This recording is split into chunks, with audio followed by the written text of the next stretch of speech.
Does the Beckham law apply to wealth tax, or does it exclude you from the wealth tax calculation as well?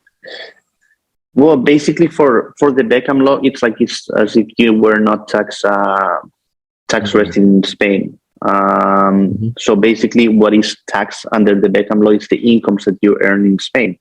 Right. So if you have wealth in Spain, yeah, Mhm. this will be taxed. But well, basically that's it. But Yeah. it's only regarding like incomes. It's only to a flat fee of flat rate of 24%. So 24%, it's income up to 600,000 Yes, euros. yeah. And then if you go over 600,000, then it goes to the progressive tax rate, which Which is up to will 45. be Yeah. probably 45, 50. Gotcha. So then obviously it's a very attractive structure. How much Yeah. would it cost to implement a structure, roughly speaking, like that for someone who's interested? Well, basically nowadays, what we have discussed, because we've had many individuals that they come asking for the for the Beckham law. Yeah. I mean, the thing is that it only lasts 6 years. So some of them they just set up a company. The only thing is that you cannot be the shareholder of the company, so you cannot hire yourself. So normally we use our services. We act as directors and shareholders of the company, and then we are in charge of hiring this person. So this person can apply for the Beckham law. I mean, whenever we set up the company, we also sign a deed of incorporation stating it's a private, kind of like a private agreement, stating that the true shareholder is the individual that contacted our services. So once the 6 years are done, then he can ask, okay, I want to start operating. I'm going to be a Spanish tax resident, but I still want to be operating through the Spanish company.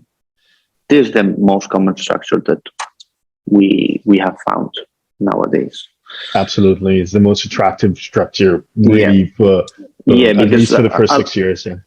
yeah, of course, because a lot of people they just come here and they don't have a job contract. They don't have maybe some retired people that they have a lot of wealth or they have a lot of income from the US or from other jurisdictions, and they just want to transfer these incomes here to Spain. And that's one way to do it. Absolutely. And roughly how much does it cost to set up? Ballpark, just roughly. I would say mm, around 15,000 euros, more or less. But of course, if anyone needed this, if they needed this, I mean, we would set up a meeting with them.